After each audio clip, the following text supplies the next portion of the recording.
Hello everyone, this is आकाश रांगडाले और आप सभी का स्वागत है आपके अपने चैनल पे जिसका नाम है मैग्नेट ब्रेन्स हिंदी, जहां पर आपको मिलती है क्वालिटी एजुकेशन बिल्कुल फ्री ऑफ कॉस्ट। स्टूडेंट्स, मैं आप लोगों को पढ़ा रहा हूं कक्षा 9वीं और कक्षा 10वीं के रसायन विज्ञान। और आज हम कक्षा 10वीं के रसायन विज्ञान में हमारा जो तीसरा चैप्टर है जिसका नाम है धातु एवं अधातु, इसका हम कौन सा भाग लगाने वाले हैं? तो हम लगाने वाले हैं धातुओं की प्राप्ति। मतलब ये कि इसके पहले जो है धातु अधातुओं के बारे में जानकारी, धातु और अधातुओं की रासायनिक अभिक्रिया, भौतिक जो गुणधर्म होते हैं वो सब हम पढ़ चुके हैं। साथ में हम सक्रियता श्रेणी क्या होती है ये भी पढ़ चुके हैं। तो आपने यदि वो वीडियोस नहीं देखे हैं तो आप उस क्लास को भी जो है प्लेटफॉर्म पे जाकर, मैग्नेट ब्रेन्स हिंदी के प्लेटफॉर्म पे जाकर आप प्लेलिस्ट में जाकर आप उसको देख सकते हैं।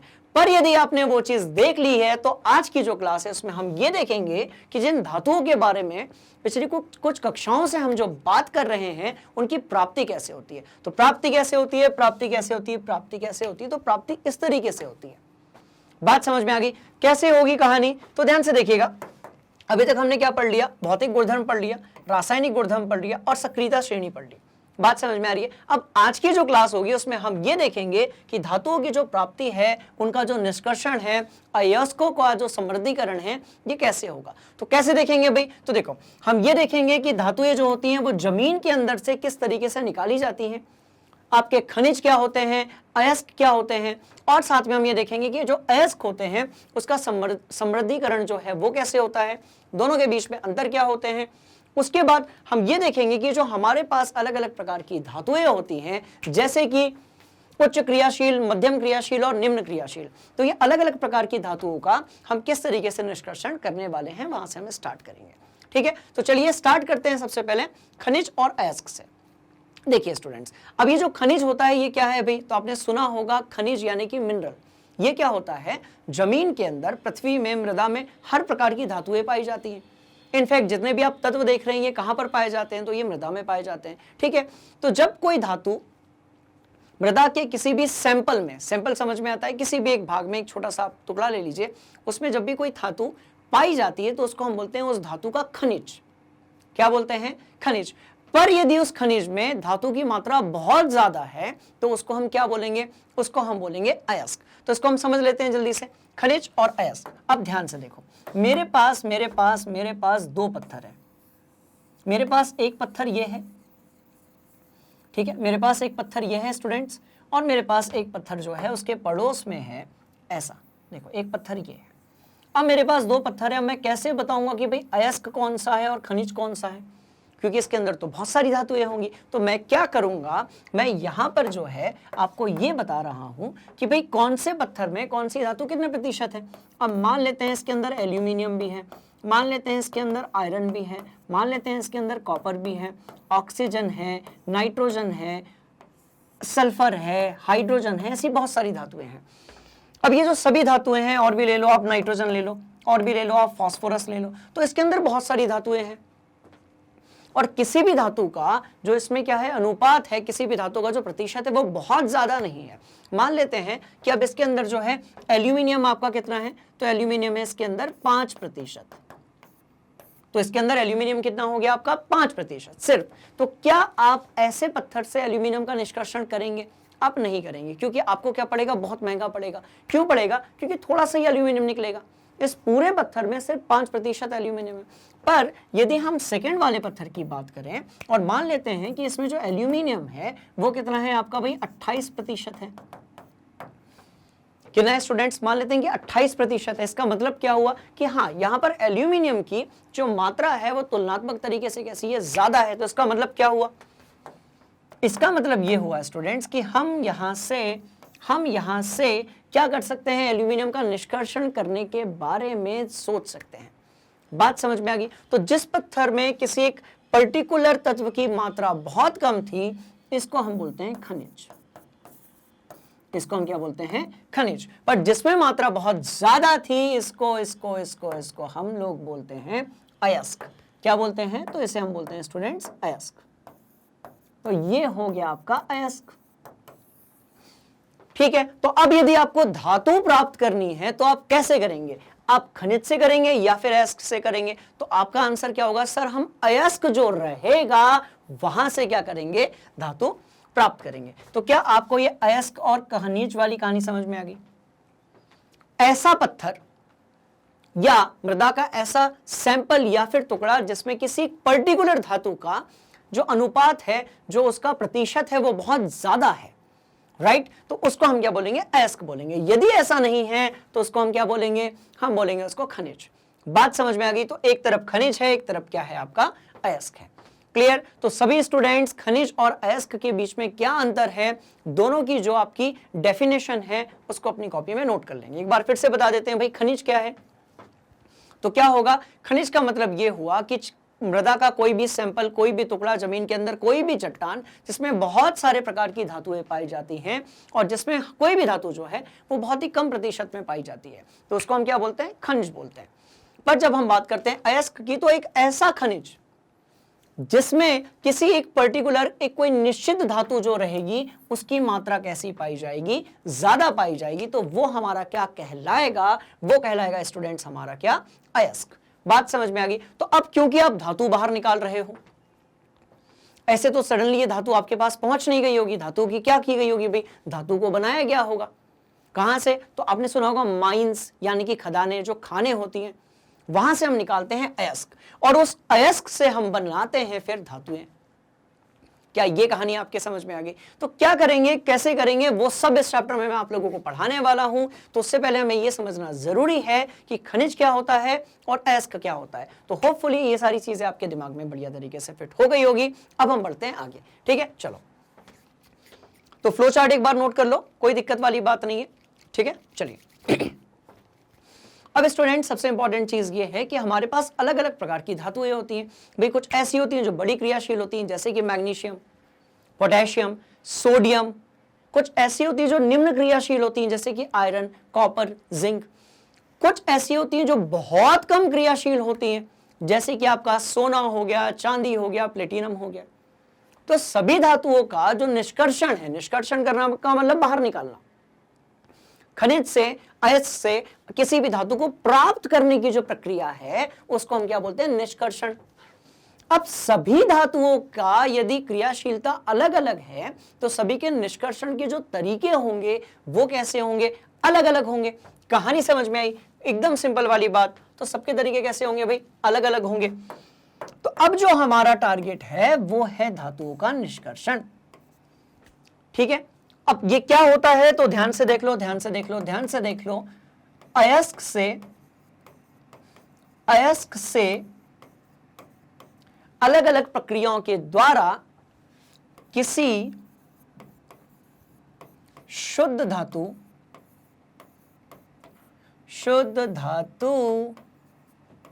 को प्राप्त करना, को क्या करना है स्टूडेंट्स? प्राप्त करना।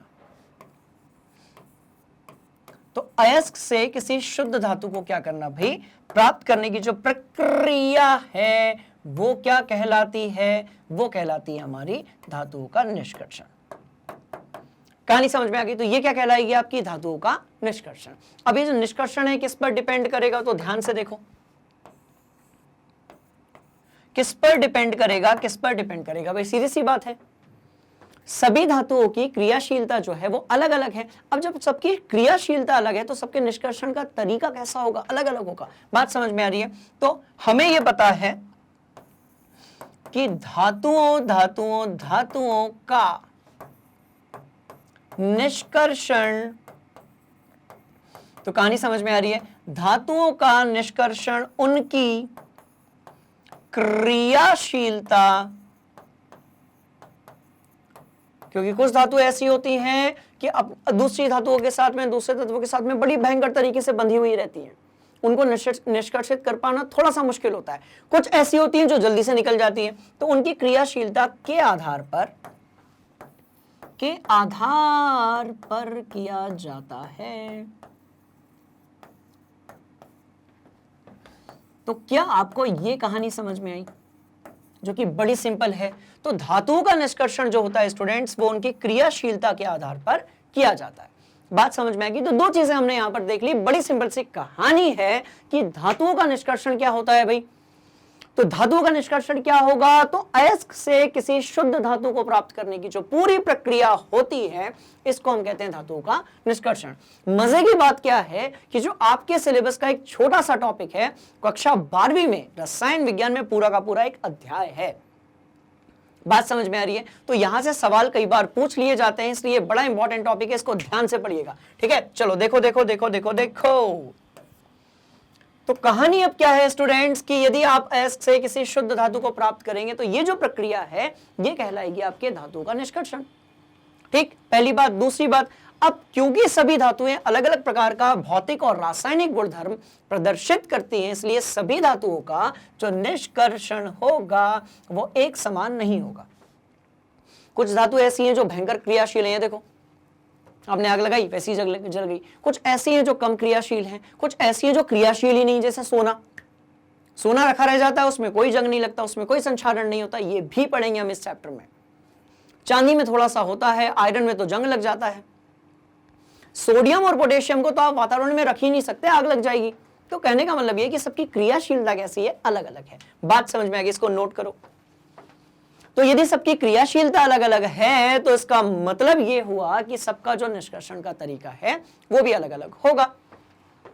बात समझ में आ गई? तो हमने क्या किया, हमने जो है धातुओं को अलग अलग तरीके से क्या कर दिया, विभाजित कर दिया। कैसे कर दिया, कैसे कर दिया, कैसे कर दिया? तो ध्यान से देखिएगा भाई, एक तरफ जो है हमारे पास कुछ ऐसी धातुएं हैं जो बहुत ज्यादा सक्रिय हैं, क्रियाशील हैं, और स्टूडेंट्स एक तरफ हमारे पास कुछ ऐसी धातुएं हैं जो मध्यम सक्रिय है, कम क्रियाशील है।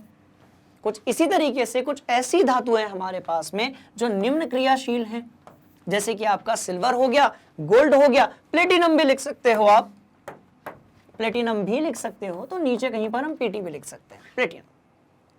ओके, तो अधिक क्रियाशील जो धातुएं होती हैं उनका हम कैसे अपघटन करते हैं, उनका हम कैसे निष्कर्षण करते हैं, वो सब भी हम देखेंगे। तो सबसे पहले देख लो अधिक क्रियाशील में कौन से आ गए, पोटेशियम, सोडियम, कैल्शियम, मैग्नीशियम और एल्यूमिनियम।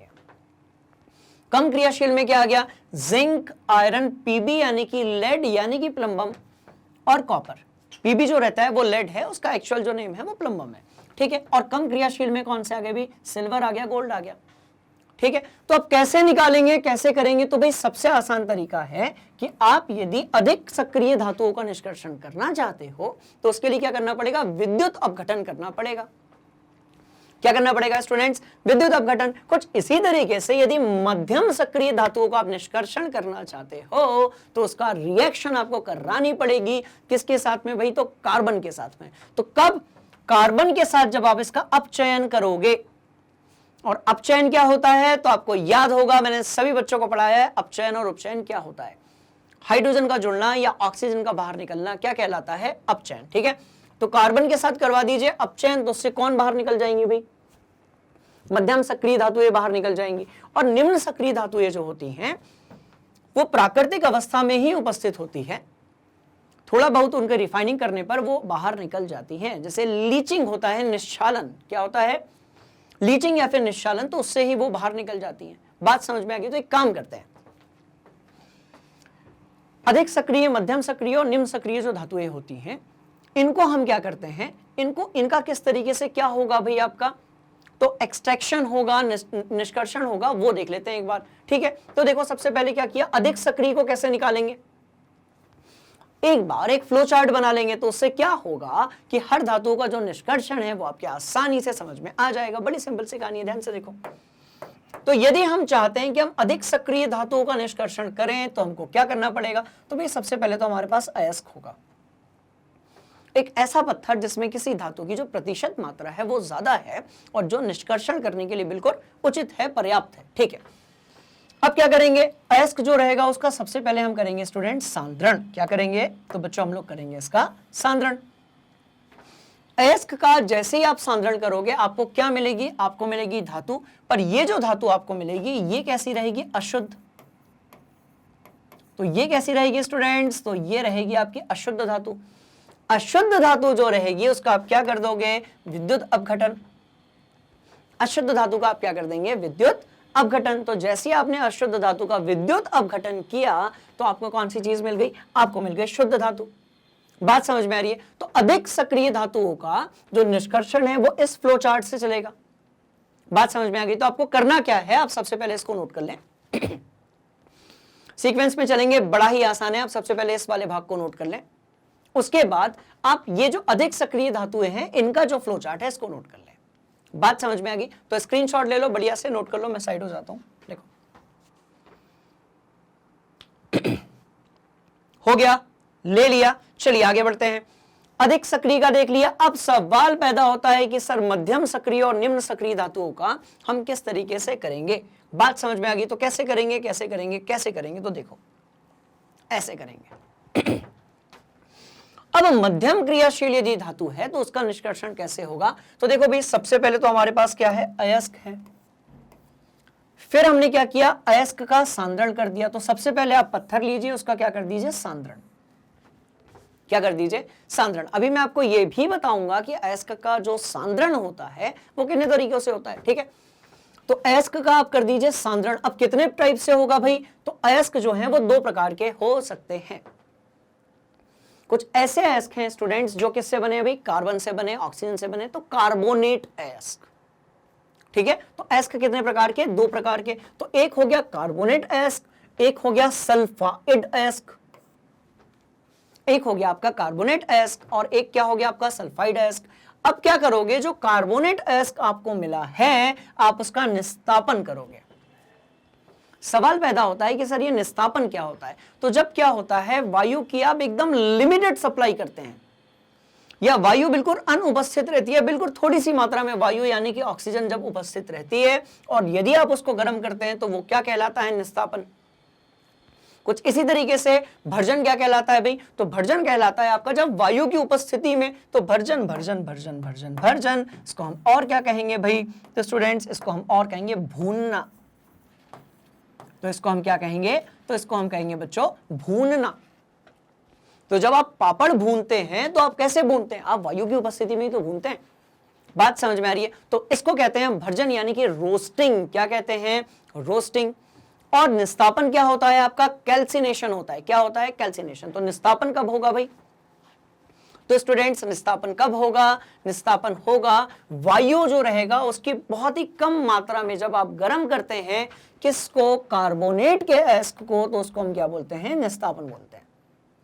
भर्जन क्या कहलाएगा? जब आप सल्फाइड अयस्क को ऑक्सीजन की प्रचुर मात्रा में गर्म करेंगे तो उसको आप क्या बोलेंगे? भर्जन बोलेंगे। बात समझ में आ रही है? तो हमेशा याद रखें, अधिकतम मात्रा ऑक्सीजन की यदि आप लेते हैं रिएक्शन के समय पर, गर्म करते समय पर, तो प्रक्रिया क्या कहलाएगी? भर्जन। कम मात्रा यदि है या नहीं है, अनुपस्थिति है ऑक्सीजन की, तो क्या कहलाएगी आपकी? निस्तापन यानी कि कैल्सिनेशन, ठीक है। अब निस्तापन किसके लिए होता है? तो कार्बोनेट अयस्क के लिए होता है। भर्जन किसके लिए होता है? तो सल्फाइड अयस्क के लिए होता है। तो आपने क्या किया था, अयस्क लिया था, फिर आपने उसका सांद्रण कर दिया। सांद्रण करने का मतलब अयस्क जो रहेगा उसकी क्वांटिटी और क्वालिटी कैसी कर दी आपने? बढ़ा दी। उसी को बोलते हैं हम सांद्रण कर देना किसका? अयस्क का। कार्बोनेट अयस्क है तो निस्तापन करोगे, सल्फाइड अयस्क यदि है तो भर्जन करोगे। बात समझ में आ गई? चलो, अब आपने अयस्क कर दिया, अब क्या मिला आपको? आप निस्तापन करें या भर्जन करें। कार्बोनेट अयस्क है तो निस्तापन करें, सल्फाइड अयस्क है तो भर्जन करें। जैसे ही आप ये करेंगे अब जो चीज आपको मिलेगी आप उसको बोलेंगे धातु ऑक्साइड। अब जो चीज आपको मिलेगी उसको आप क्या बोलेंगे? धातु ऑक्साइड। हमें धातु चाहिए और अभी तक हम सिर्फ कहां पहुंचे हैं? धातु ऑक्साइड पे। तो क्या करेंगे? धातु ऑक्साइड में फिर हम करेंगे अपचयन। अब जब हम अपचयन करेंगे तो क्या होगा? ध्यान से देखिएगा, जब हम अपचयन करेंगे तो ऑक्सीजन जो है वो क्या हो जाएगी? बाहर। तो ऑक्सीजन क्या हो जाएगी स्टूडेंट्स? बाहर। तो भाई मैं वही कह रहा हूं आपसे कि धातु ऑक्साइड जो था उसमें धातु के साथ ऑक्सीजन भी थी, पर जब आपने उसका अपचयन कर दिया तो ऑक्सीजन क्या हो गई? तो स्टूडेंट्स ऑक्सीजन हो गई बाहर। अब ऑक्सीजन बाहर हो गई तो आपको क्या मिली? धातु मिली। फिर आप धातु को क्या कर दोगे? शोधन कर दोगे, यानी कि रिफाइन कर दोगे, क्योंकि जरूरी थोड़ी कि जो आपको जो धातु मिली है वो एकदम शुद्ध रूप में मिली हो। यदि वो अशुद्ध रूप में मिली है तो फिर आप उसका करेंगे शोधन और उसके बाद बाद बाद बाद बाद आपको मिलेगी शुद्ध धातु यहां पर। तो क्या आपको ये कहानी समझ में आई? पक्का जी? चलिए, तो आपको मिलेगी शुद्ध धातु। अरे शुद्ध धातु। ठीक है, तो एक बार जल्दी से हम देख लेते हैं कि ऐसे हमारे तत्व, ऐसे हमारी धातुएं जो मध्यम क्रियाशील होती हैं, उनका हम किस तरीके से निष्कर्षण करते हैं। अयस्क लीजिए, अयस्क का सांद्रण कीजिए, सांद्रण करने के बाद आपको दो प्रकार के अयस्क मिल सकते हैं। कार्बोनेट है तो निस्तापन करो, यानी कि limited supply of oxygen. Sulphide अयस्क है तो भर्जन करो, यानी कि भरपूर सप्लाई में भून दो उसको। बिल्कुल मिल गया धातु ऑक्साइड, पर हमारा जो टारगेट है वो धातु है, इसलिए हम क्या करेंगे, ऑक्सीजन बाहर निकालेंगे, यानी कि अपचयन। अब जो धातु मिली है वो कैसी मिली है, अशुद्ध। शुद्ध मिल गई है, बहुत अच्छी बात है। अशुद्ध मिली है तो शोधन कर दो, रिफाइन कर दो। क्या मिल गई, तो आपको मिल गई स्टूडेंट शुद्ध धातु। तो आपको कौन सी चीज मिल गई, शुद्ध धातु। बात समझ में आ गई। तो इस तरीके से मध्यम क्रियाशील धातुओं का आप क्या कर सकते हैं, निष्कर्षण। अब बात करते हैं यहां पर हमारे पास निम्न क्रियाशील धातु है। हमारे पास कौन सी चीज है, निम्न क्रियाशील धातु है। अब निम्न क्रियाशील धातु है तो क्या होगा, अयस्क तो बिल्कुल होगा उसका भी। ये हो गया अयस्क। फिर क्या करेंगे, हम उसका सांद्रण करेंगे। तो अयस्क देख लिया, अब उसका हम सांद्रण करेंगे। तो सांद्रण करने के बाद फिर अपने को कैसा अयस्क मिलेगा, सल्फाइड अयस्क मिलेगा। सल्फाइड अयस्क यदि मिलेगा तो क्या करने का, भर्जन करने का। भर्जन कर दिया, क्या मिली, धातु मिल गई। अब धातु कैसी मिली स्टूडेंट्स, अशुद्ध। अशुद्ध धातु को आप शुद्ध धातु में परिवर्तित करोगे, इसका मतलब फिर से वहां पर क्या होगा, तो भाई शोधन होगा। क्या आपको ये पूरी कहानी समझ में आई, क्योंकि हमने देखा था कि जो हमारे पास धातुएं थी वो तीन आपकी कैटेगरी में एग्जिस्ट कर रही थी, उच्च क्रियाशील, मध्यम क्रियाशील और निम्न क्रियाशील। तो इस तरीके से हमने जो है सारी धातुओं का फ्लो चार्ट देख लिया। इसको बढ़िया तरीके से अपनी कॉपी में आप नोट कर लीजिए। मैं आपको लेकर चल रहा हूं आगे, जहां पर हम देखने वाले हैं कि किस प्रकार की धातु का हम किस तरीके से निष्कर्षण करते हैं और ये जो अयस्क का सांद्रण होता है ये कैसे होता है। बात समझ में आ गई, चलो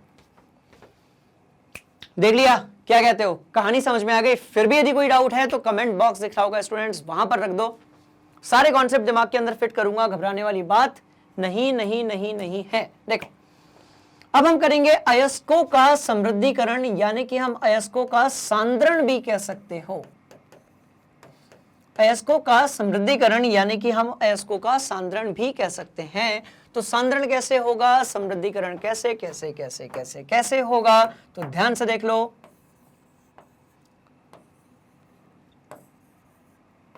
तो ये तरीके हैं हमारे पास अयस्कों के समृद्धिकरण या फिर छान आपके सांद्रण के। कौन से तरीके हैं तो उसको भी देखेंगे हम लोग एक बार। देखो स्टूडेंट्स, एक तरीका तो है भाई छानना। आप किसी भी चीज को छान कर आप उसका शुद्धिकरण कर सकते हैं। आप छान कर जो है पृथक्करण कर सकते हैं गंदगी का, जो किसमें पाई जाती है, अयस्क में। और क्या कहते हैं, तो ऐसी अशुद्धियां जो किसमें पाई जाती हैं, आपकी किसी भी प्रकार के अयस्क में पाई जाती है, उसको हम कहते हैं गैंग। क्या कहते हैं, गैंग। बात समझ में आ रही, दैट इज नॉट गंगी। बहुत सारे बच्चे उसको गंगी कहते हैं, तो वो गंगी नहीं है, वो क्या है, वो गैंग है स्टूडेंट्स। कहानी समझ में आ गई। तो ये कौन सी चीज है, ये है गैंग। इजी या मुश्किल, तो ये कौन सी चीज है, गैंग। अब मैं आपको ना हिंट देता हूं, आप ध्यान से देखिएगा।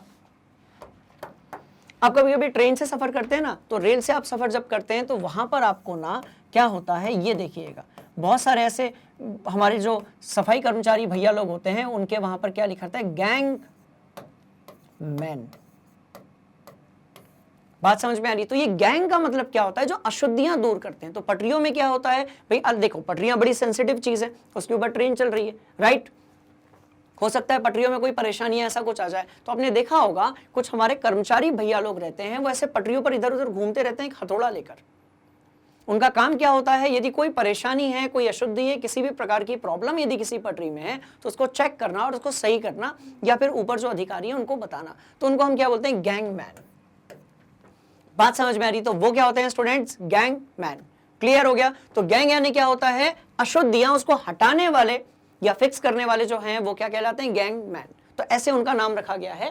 पर इस चैप्टर में यदि हम बात करें तो अशुद्धियों का मतलब क्या होता है, गैंग। क्लियर हो गया सब लोगों को। चलिए, तो किसी भी अयस्क से यदि आप अशुद्धियों को हटाएंगे तो उसी को हम बोलेंगे समृद्धिकरण करना। कौन से तरीके हैं, तो एक तरीका है छानन, एक और तरीका है जिसको हम कहते हैं झाग उत्प्लावन विधि, यानी कि फ्रोथ फ्लोटेशन मेथड। एक और तरीका है जिसको हम कहते हैं चुंबकीय पृथक्करण। अब मान लेते हैं कि आपको लोहे के अयस्क का क्या करना है भाई, सांद्रण करना है, तो कैसे करोगे? अब लोहा जो है उसका पाउडर है, उसके अयस्क का पाउडर है और बहुत सारी रेत भी मिली हुई है। क्या करोगे? तो आप करोगे उसका चुंबकीय पृथक्करण, क्योंकि जो चुंबक होगा वो लोहा और उसके अयस्क को खींच लेगा और जो रेत है वो वहीं पर रह जाएगी। तो ये एक्सपेरिमेंट हम सबने किया है बचपन में, पता है कैसे? हम सब एक चुंबक लेकर जाते थे रेत के ऊपर और उससे क्या होता था, हम चुंबक से जो लोहे और उसके जैसी प्रवृत्ति वाले जो कण होते हैं, तत्व होते हैं, उसको खींच लेते थे। क्या हम लोगों ने ऐसा किया हुआ है? बिल्कुल हमने ऐसा किया हुआ है। तो हम सबने बचपन में किया हुआ है चुंबकीय पृथक्करण। बात समझ में आ गई? छानना तो है, आप जानते ही हैं। कुछ इसी तरीके से गुरुत्वीय पृथक्करण भी होता है। हम यहां पर अयस्कों के लिए पढ़ रहे हैं, पर आपने देखा होगा ये जो फटकन विधि होती है, बात समझ में आ रही है? जब धान आ जाता है फसल कटने के बाद, तो धान में से भूसा आप कैसे निकालते हैं भाई? सूपा लिया, ऐसे ऐसे किया तो धान नीचे गिर गया, उसका जो भूसा है, कचरा है, धूल मिट्टी कण है, वो दूर उड़ गए। तो वो क्या हुआ स्टूडेंट्स? वो हो गया हमारा गुरुत्वीय पृथक्करण। कुछ इसी तरीके से निश्चालन, जिसको हम बोलते हैं लीचिंग। क्या बोलते हैं? लीचिंग। तो हमारे पास 1 2 3 4 5 ऐसे तरीके हैं जिससे हम अयस्कों का क्या कर सकते हैं भाई? समृद्धिकरण कर सकते हैं। जिससे हम अयस्कों का समृद्धिकरण कर सकते हैं। क्या ये कहानी आपके समझ में आ गई? एकदम आसान है, पक्का? तो आप इसको नोट कर लीजिए। तो अयस्कों का समृद्धिकरण करने का मतलब यह है कि उसके अंदर जो भी अशुद्धियां हैं उसको हम भौतिक रूप से बाहर निकाल सकते हैं और उसी को हम क्या बोलेंगे? अयस्कों का समृद्धिकरण। और यहां पर उसके कुछ एक उदाहरण दिए हुए। क्लियर हो गया? तो आप इसको नोट कर लीजिए, हम चल रहे हैं आगे। ठीक, अब यहां देखो, तो हमने यदि अयस्कों का समृद्धिकरण देख लिया है तो देखो ना ये किस तरीके से किया जा रहा है। हाँ भाई, ये यहां पर जो है चुंबकीय पृथक्करण हो रहा है और बड़ी इंटरेस्टिंग सी चीज है। चलिए आगे बढ़ेंगे और ये हम पढ़ेंगे कि सक्रियता श्रेणी जो होती है उसमें नीचे आने वाली धातुओं का निष्कर्षण कैसे करते हैं भाई। नीचे आने वाली धातु मतलब क्या हो सकती है? आपका पारा यानी मरकरी हो सकता है, कॉपर यानी आपका क्या हो सकता है स्टूडेंट्स? कॉपर यानी आपका हो सकता है तांबा। बात समझ में आई? तो कैसे करेंगे, कैसे करेंगे, कैसे करेंगे? तो उसके लिए भी एक कहानी है। देखो, नीचे आने वाली धातुओं का हम क्या करने वाले हैं? हम करने वाले हैं आपका निष्कर्षण। क्लियर हो गया? चलिए तो स्टार्ट करते हैं। कैसे होगा? तो ध्यान से देखो, समय बचाने के लिए सब कुछ पहले से यहां पर दिया गया है। क्या करना है? देखो, नीचे आने वाली या कम क्रियाशील धातुओं का निष्कर्षण कैसे होगा स्टूडेंट्स? तो बड़ी सिंपल सी कहानी है, ध्यान से देखो। हमने उठाई एक धातु जिसको मैंने कहा पारा, हमने एक उठाई धातु और मैंने कहा पारा। तो मरकरी का निष्कर्षण कैसे होगा? तो ध्यान से देखो, सल्फाइड के साथ में है वो। आप क्या करें? ऑक्सीजन के साथ अभिक्रिया कर आप इसको कर दें गरम, यानी कि आप इसका कर दें भर्जन। सल्फाइड ओर का भर्जन था, याद करो। कार्बोनेट ओर का क्या था? ओर यानी कि आपका अयस्क, उसका क्या था? विस्थापन था। तो आपने इस ऑक्सीजन से मिलाया, आपको मिला 2HgO और साथ में क्या मिला? 2SO2। तो क्या ये कहानी आपको क्लियर हो गई? बढ़िया तरीके से क्लियर हो गई है ना। चलिए, अब ये आपको HgO मिला, बट आपको चाहिए Hg, तो आपने HgO को फिर गर्म कर दिया। क्या मिल गया आपको? 2Hg मिल गया और इस तरीके से जो है आपको मरकरी मिल गया। बात समझ में आई? कुछ ऐसे ही मरकरी पारा के जैसा जैसा आपको मिला था, कुछ ऐसे हम बात करेंगे कॉपर की, तांबे की। किसकी बात करेंगे? कॉपर या फिर तांबे की बात करेंगे। तो तांबा कैसे मिला? तो फिर से वही देखिए, सल्फाइड आपका अयस्क था, आपने फिर वायु की उपस्थिति में इसको गर्म किया। जब गर्म किया तो कॉपर ऑक्साइड मिल गया। कॉपर ऑक्साइड मिल गया, सल्फर डाइऑक्साइड बाहर निकल गई। फिर कॉपर ऑक्साइड को आपने Cu2S के साथ यानी कि कॉपर सल्फेट के साथ मिलाया, कॉपर सल्फाइड के साथ मिलाया, फिर आपको कॉपर मिल गया और SO2 जो है वो वातावरण में चले गई। तो इस तरीके से जो है हमने ये देखा कि जो निम्न क्रियाशील धातु है उसका हम क्या कर सकते हैं स्टूडेंट्स? निष्कर्षण कर सकते हैं। बात समझ में आ गई? कहानी सिंपल सी, इसको नोट कर लो और चल रहे हैं अगले कॉन्सेप्ट की तरफ, है ना। चलो तो नोट कर लो, कोई दिक्कत वाली बात नहीं है, अगले कॉन्सेप्ट की तरफ। तो चलिए स्टूडेंट्स, इसको आपने नोट कर लिया है तो कहानी बड़ी सिंपल सी है। हमने ये देख लिया कि जो हमारी सक्रियता श्रेणी में नीचे आने वाली धातुएं हैं, इनका हम निष्कर्षण कैसे कर सकते हैं। बात समझ में आ गई? तो सारी चीजें हमने देख ली हैं। अब हम बढ़ते हैं आगे और देखते हैं कि ऐसी धातुएं, ठीक है, ऐसी धातुएं जो सक्रियता श्रेणी के मध्य में स्थित होती हैं, उनका हम निष्कर्षण किस तरीके से करेंगे। ठीक है, तो चलिए स्टार्ट करते हैं। तो स्टूडेंट्स अब जल्दी से ये देख लेते हैं कि भाई वो सारी धातुएं जो सक्रियता श्रेणी में बीच में पाई जाती है, मध्य में पाई जाती है, उनका हम निष्कर्षण किस तरीके से देखेंगे। बात समझ में आ गई? तो उसके लिए करना क्या पड़ेगा, हमें उसके लिए जाना पड़ेगा उन धातुओं के पास में जो बीच में पाई जाती है सक्रियता श्रेणी में, जैसे कि आपका जस्ता हो गया, ठीक है, जैसे कि आपका लेड हो गया, या फिर बात कर लेते हैं हम आयरन की, जिसके बिना बहुत सारी चीजें हमारे आसपास नहीं बनने वाली, जैसे खिड़की हो गए, दरवाजे हो गई, रेलवे की पटरियां हो गई, या फिर बात कर लेते हैं तांबे की। बात समझ में आ रही है? तो इन धातुओं का निष्कर्षण हम किस तरीके से करते हैं, क्योंकि ये पाई जाती है श्रेणी में मध्य में स्थित होती है, तो इनका निष्कर्षण करने के लिए हम क्या करेंगे, तो इनका निष्कर्षण हम कैसे करेंगे। तो देखिए, ये धातुएं या तो कार्बोनेट के अयस्क के रूप में पाई जाती हैं, या फिर आपके सल्फर के अयस्क के रूप में पाई जाती हैं। मतलब ये कि यदि ये कार्बोनेट अयस्क के रूप में पाई जाएगी तो हम कर देंगे इसका निस्तापन, और यदि ये सल्फेट अयस्क के रूप में पाई जाएगी तो हम इसका क्या कर देंगे, वही भर्जन कर देंगे। सवाल पैदा होता है कि सर निस्तापन और भर्जन है क्या। तो देखिए, निस्तापन कब होता है, कार्बोनेट अयस्कों का होता है ऑक्सीजन जो रहेगा, वायु या ऑक्सीजन की अनुपस्थिति या बिल्कुल लिमिटेड सप्लाई यदि हम करेंगे, और ऐसी कोई अभिक्रिया होती है जिसमें ऑक्सीजन बहुत ही कम है, ना के बराबर है, या फिर है ही नहीं, तो ऐसी अभिक्रिया में जब हम किसी चीज को गर्म करते हैं स्टूडेंट्स, यहां डेल्टा का मतलब है ऊष्मा देना, यहां डेल्टा का मतलब है ऊष्मा ऊष्मा ऊष्मा देना। बात समझ में आ गई? तो आप यदि ऊष्मा दे रहे हैं और गर्म कर रहे हैं तो इसको हम क्या बोलेंगे, इसको हम बोलेंगे निस्तापन। इसको हम क्या बोलेंगे स्टूडेंट्स, ये होगा हमारा निस्तापन। बात समझ में आ गई? चलिए, तो आप एक काम करते हैं, अब जैसे जिंक है, हमने टारगेट कर लिया जिंक को, हम चाहते हैं कि अब जो जिंक है भाई उसका निष्कर्षण हम करना चाहते हैं। कैसे करेंगे, सिंपल सी कहानी है, देखो कैसे करेंगे। तो भर्जन से भी कर सकते हैं और निस्तापन से भी कर सकते हैं। क्यों दोनों से कर सकते हैं, क्योंकि जो आपका जिंक है उसका जो अयस्क है वो कार्बोनेट अयस्क भी होता है, इधर गया, और ये आपका सल्फाइड अयस्क भी होता है। तो कैसे बताया था मैंने, आप याद करो, निस्तापन होगा कार्बोनेट अयस्क का, निस्तापन कब होगा, वायु की अनुपस्थिति में, या फिर वायु की बहुत ही कम मात्रा में होगा निस्तापन। जबकि भर्जन का मतलब ही भूनना होता है। तो भर्जन कब होगा, जब वायु जो होगी वो बिल्कुल प्रचुर मात्रा में ऑक्सीजन या वायु जो है वो मौजूद यदि होगी तो क्या होगा, उसका भर्जन होगा, भून देंगे आप उसको। बात समझ में आ रही है? तो ऊष्मा हम दोनों में देते हैं, एक में वायु नहीं होती है, ऑक्सीजन नहीं होती है, दूसरे में ऑक्सीजन जो है वो उसकी सप्लाई में आप उसको गर्म करते हैं। बात समझ में आ गई? चलो, टारगेट कर लिया गया जिंक के एक अयस्क को। अब जिंक को हमें यदि निष्कर्षित करना है तो उसके लिए हमने एक तरफ लिया ZnS, हमने एक तरफ कौन सी चीज ली, ZnS लिया, यानी जिंक का सल्फाइड अयस्क, और उसी के साथ में हम यदि उसको निस्तापन प्रक्रिया से करना चाहते हैं तो उसके लिए हमने जिंक का कार्बोनेट अयस्क ले लिया। तो एक तरफ सल्फाइड अयस्क ले लिया, एक तरफ कार्बोनेट अयस्क ले लिया। अब सल्फाइड अयस्क का क्या करेंगे, भर्जन करेंगे। किसके साथ, ऑक्सीजन के साथ। क्या मिला, देखो जिंक ऑक्साइड मिला। तो आपको कौन सी चीज मिली भाई, आपको मिला जिंक ऑक्साइड। बात समझ में आ गई? पर अभी भी जिंक बाहर नहीं निकला है, यहां पर भी आपको जिंक ऑक्साइड मिला। बात समझ में आ गई? तो आप यदि सल्फाइड ओर है तो भर्जन कर दीजिए, यदि कार्बोनेट ओर है तो निस्तापन कर दीजिए। पर आपको चाहिए जिंक, और अभी तक जिंक मिला नहीं है, अभी तक जिंक हम लोगों को स्टूडेंट्स मिला नहीं है। अभी हमें क्या मिला है, ZnO यानी कि जिंक ऑक्साइड। अब हम क्या चाहते हैं, अब हम चाहते हैं कि ZnO से हम आयरन का भी कर सकते थे। आयरन का कैसे करते हैं याद करिए, वात्या भट्टी होती है, ब्लास्ट फर्नेस होती है, वहां पर हम जो है आयरन का निस्तापन करते हैं। बात समझ में आ रही है? आयरन का हम वहां पर निष्कर्षण करते हैं, नॉट निस्तापन, निष्कर्षण करते हैं। चलो जिंक की बात करेंगे तो ZnO से ऑक्सीजन बाहर निकालना है। ZnO से ऑक्सीजन बाहर निकालोगे तब तो जिंक मिलेगा आप लोगों को, हाँ या ना? तो ZnO से ऑक्सीजन बाहर निकालने के लिए हम क्या करेंगे, जो ZnO हमें मिला है, जिंक ऑक्साइड हमें मिला है, उसकी अभिक्रिया हम किससे करा देंगे, कार्बन से। अब जैसी आपने अभिक्रिया कराई, ठीक है, तो क्या हुआ, जैसी आपने अभिक्रिया कराई तो आपको मिला Zn और साथ में मिला CO।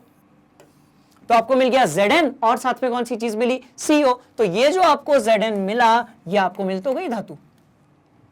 अभी जो धातु है यदि अशुद्ध है तो आप इसका परिष्करण कर दीजिए, आप इसका शोधन कर दीजिए। यदि ये शुद्ध है तो कोई बात ही नहीं है, बल्ले बल्ले, बात समझ में आ गई आप लोगों को। तो कहानी बड़ी इंटरेस्टिंग है कि वे धातुएं जो मध्य में स्थित होती हैं, उनका हम निष्कर्षण कैसे करते हैं भाई? तो भर्जन के द्वारा कर सकते हैं और निस्तापन से कर सकते हैं। बात समझ में आ गई? चलो इसको नोट कर लो। ठीक, कोई दिक्कत वाली बात, सवाल ही नहीं पैदा होता। अब एक काम करते हैं, जिंक का तो हमने क्या कर लिया भाई? निष्कर्षण कर लिया। कैसे किया? दो अयस्क थे, सल्फाइड वाले तो भर्जन करके जिंक ऑक्साइड बना लो, कार्बोनेट वाले तो निस्तापन करके जिंक ऑक्साइड बना लो। जिंक ऑक्साइड बनाने के बाद कार्बन से अभिक्रिया करा दो। कार्बन इज लाइक कि मैं पूरे ऑक्सीजन को खींच लूंगा। अब जैसे ही ऑक्सीजन बाहर निकला, जिंक आपको मिल गया, शुद्ध रूप में मिल गया, बहुत अच्छी बात है। अशुद्ध रूप में मिला है, परिष्करण कर दो, शोधन कर दो। बात समझ में आ रही है? तो इस तरीके से जिंक आपको मिल जाएगा। क्लियर हो गई कहानी? तो अब क्या चल रहा था हमारा? सक्रियता श्रेणी के मध्य में स्थित धातुओं का निष्कर्षण, जिसको अभी हम लोगों ने देख लिया। क्या और कोई चीज है जिसे इसमें हमें पढ़ना है? तो बिल्कुल पढ़ना है। हम चलते हैं थर्मिट अभिक्रिया की तरफ। हम चलते हैं स्टूडेंट्स किसकी तरफ भाई? थर्मिट अभिक्रिया। अब ये थर्मिट अभिक्रिया क्या है? तो ध्यान से देखिए, ये क्या होता है? कुछ ऐसी अभिक्रियाएं होती हैं, बात समझ में आ रही है, जिनके होने से बहुत ज्यादा ऊष्मा बाहर निकलती है। तो जब देखो, अब ध्यान से देखो, यहां पर आपके पास भाई आयरन ऑक्साइड है, यहां पर आपके पास कौन सी चीज है? आयरन ऑक्साइड है। अब आप चाहते हैं कि ऑक्सीजन से आयरन बाहर निकल जाए। अब आप चाहते हैं कि ऑक्सीजन से आयरन बाहर निकल जाए, तो क्या होगा? आप और ज्यादा क्रियाशील एक धातु को उसके पास लेकर आइए और ये हो जाएगी विस्थापन अभिक्रिया, जिसको हमने देखा था पहले अध्याय में, रासायनिक अभिक्रियाएं और समीकरण में, यस और नो। तो बड़ी सिंपल सी स्टोरी है। एल्यूमिनियम क्या करेगा? एल्यूमिनियम इज लाइक मेरी सक्रियता ज्यादा है, मतलब आपको विस्थापित होना पड़ेगा। तो एल्यूमिनियम ने टारगेट किया आपके आयरन को, आयरन बाहर, ये लो। और किस रूप में बाहर? तो भाई द्रवित रूप में बाहर। तो एक प्रकार की कैसी अभिक्रिया है? तो विस्थापन अभिक्रिया है। और थर्मिट अभिक्रिया क्यों कहते हैं? तो वो बता रहे हैं। तो आयरन ऑक्साइड की जब आपने अभिक्रिया कराई एल्यूमिनियम के साथ में, समीकरण आपका संतुलित है, बिल्कुल है। आयरन ऑक्साइड की जब आपने अभिक्रिया कराई एल्यूमिनियम के साथ में, तो एल्यूमिनियम ने आयरन को विस्थापित कर दिया, मतलब एल्यूमिनियम की क्रियाशीलता ज्यादा है। और आपको क्या मिला? आपको मिला आयरन।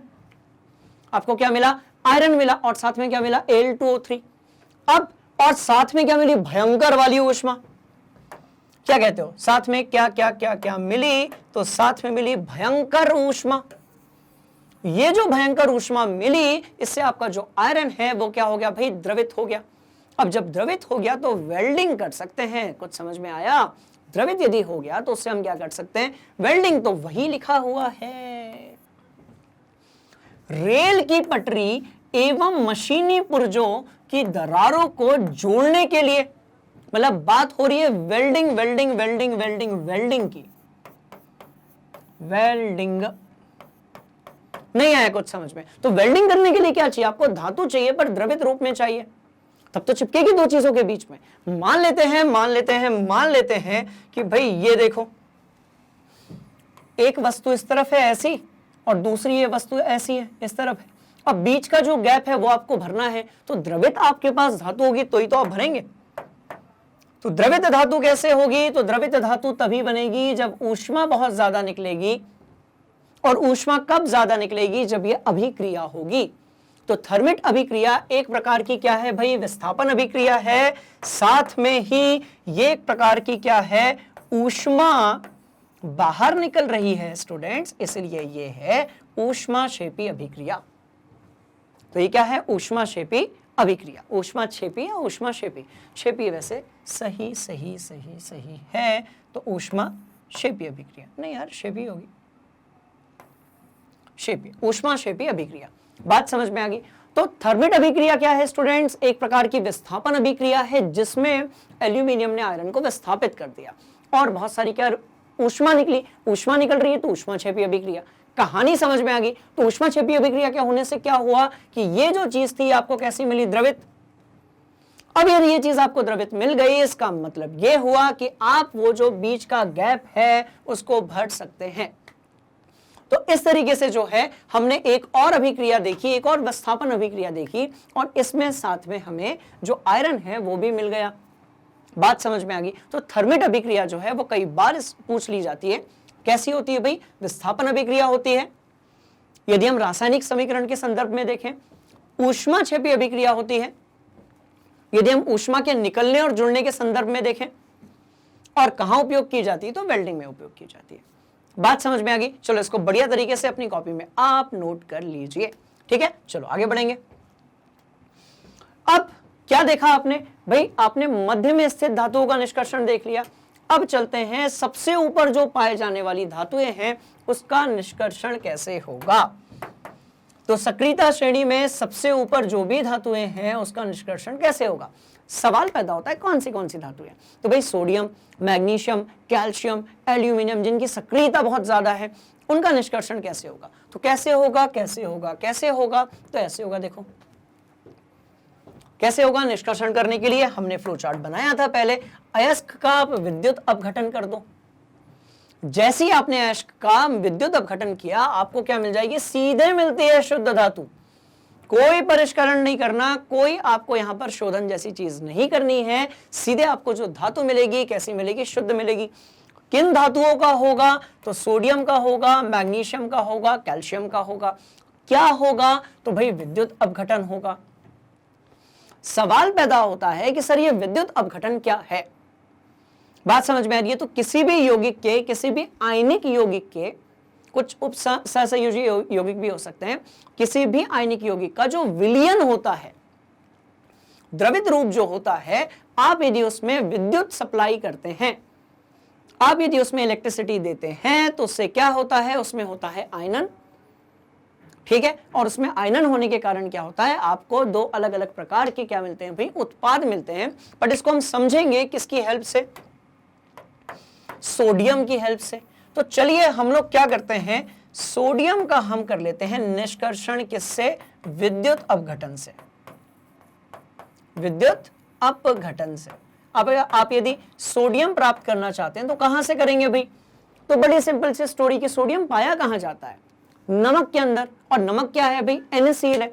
तो सोडियम का जो क्लोराइड है, सोडियम का जो क्लोराइड है, उसमें से हम सोडियम को बाहर निकालेंगे। तो विद्युत अपघटन होता है किसका भाई? ऊपर स्थित धातुओं का विद्युत अपघटन होता है। ठीक है, उनके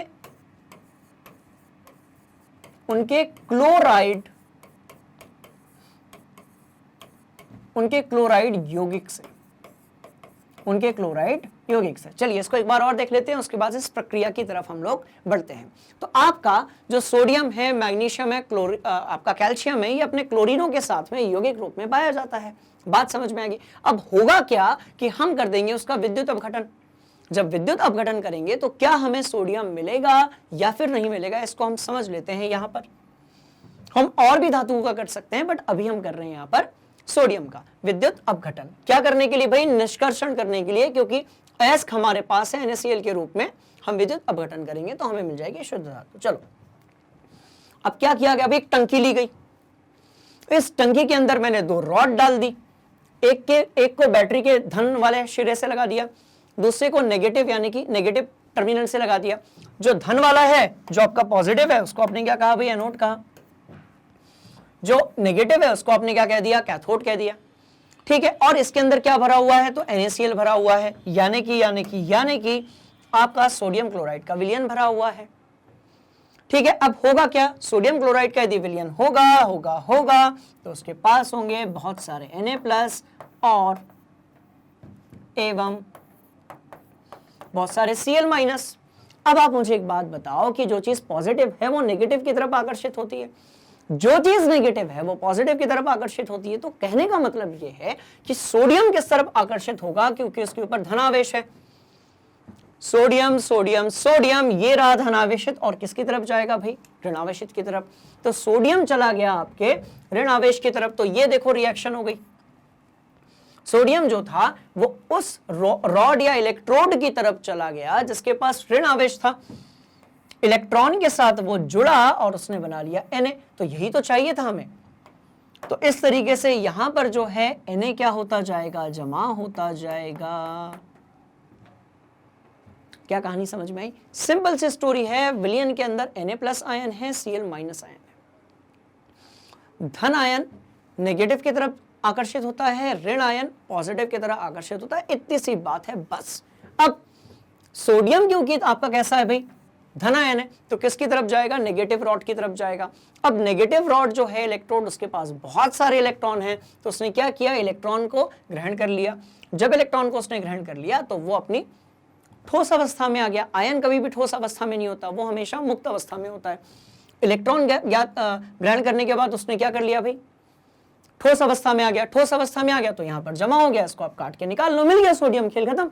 अब क्लोरीन के साथ क्या हुआ, तो देखो ये क्लोरीन था, तो क्लोरीन क्या हुआ, देखो 2Cl 2 2 2 2।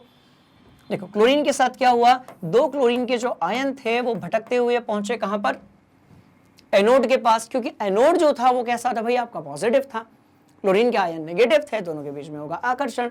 अब वो यहां पहुंचे, उन्होंने अपना इलेक्ट्रॉन का त्याग कर दिया, उन्होंने इलेक्ट्रॉन का त्याग कर दिया। जब इलेक्ट्रॉन का त्याग किया तो इलेक्ट्रॉन जो है वो इस वाली जो आपकी क्या है भाई इलेक्ट्रोड है उसमें चले गए, और क्लोरीन जो है वो Cl2 बन गया ऐसे बाहर। Cl2 कहां चला गया, तो ये बाहर चला गया, क्योंकि कौन सी अवस्था में मिलेगा, तो ये वायु में चला गया, क्योंकि कैसी अवस्था में मिलेगा। बात समझ में आ गई। तो इतनी सी कहानी थी आपके, जब आप क्या कर रहे थे भाई, सोडियम का निष्कर्षण कर रहे थे, तो इतनी सी कहानी थी स्टूडेंट्स, है ना। चलो बात समझ में आ गई। तो आप दोनों अभिक्रियाओं को बढ़िया से अपनी कॉपी में नोट करेंगे, आप वो डायग्राम बनाएंगे।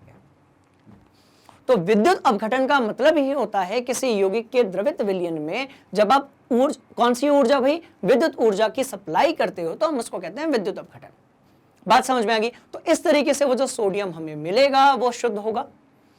तो सोडियम की प्राप्ति होती है कैथोड पे, और एनोड पर किस चीज की प्राप्ति होती है, तो क्लोरीन गैस की। पर क्योंकि वो गैसीय अवस्था में, इसलिए वो वातावरण में चली जाती है।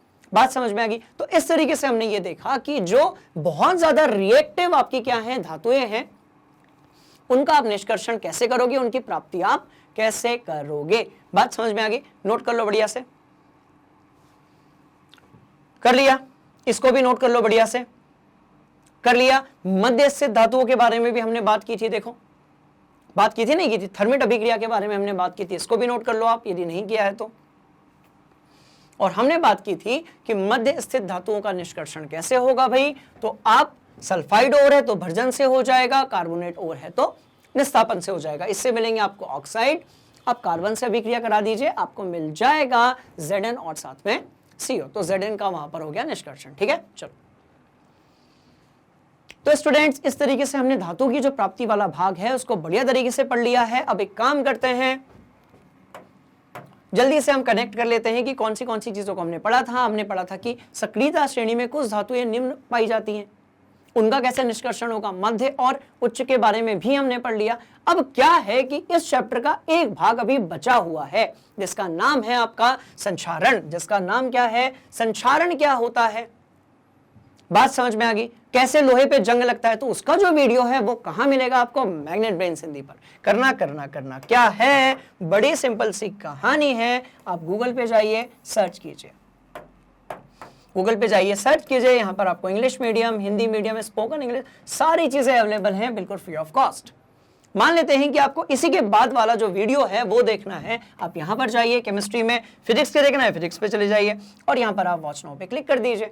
अब आपने किया क्लिक, क्लिक, और आपके सामने आपके पूरे सिलेबस का पाठ्यक्रम का पिटारा जो है वो मौजूद होगा क्वालिटी कंटेंट के साथ में बिल्कुल फ्री ऑफ कॉस्ट। करना क्या है, देखो कुछ नहीं, फुल कोर्स पर जाकर क्लिक कर दीजिए।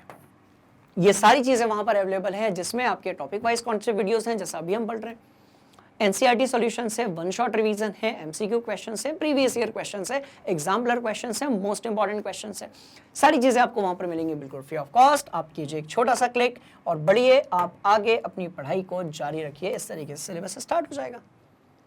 बात समझ में आ गई। तो इस तरीके से हम हर चैप्टर की बढ़िया तरीके से तैयारी जो है स्टूडेंट्स वो कर सकते हैं। मतलब ये कि यदि आप कक्षा 6वीं से लेकर कक्षा 12वीं तक किसी भी सब्जेक्ट में, किसी भी विषय में, कहीं पर भी यदि आपको कोई परेशानी है तो घबराने की जरूरत नहीं है। मैग्नेट ब्रेन्स हिंदी है वहां पर आपकी सहायता के लिए। बात समझ में आ गई। तो मैं आपसे मिलता हूं इसी चैप्टर के नए कॉन्सेप्ट वीडियो के साथ में। तब तक के लिए आप मैग्नेट ब्रेन्स हिंदी को लाइक कीजिए, सब्सक्राइब कीजिए एंड शेयर कीजिए। Thank you so much. मिलते हैं अगली क्लास में।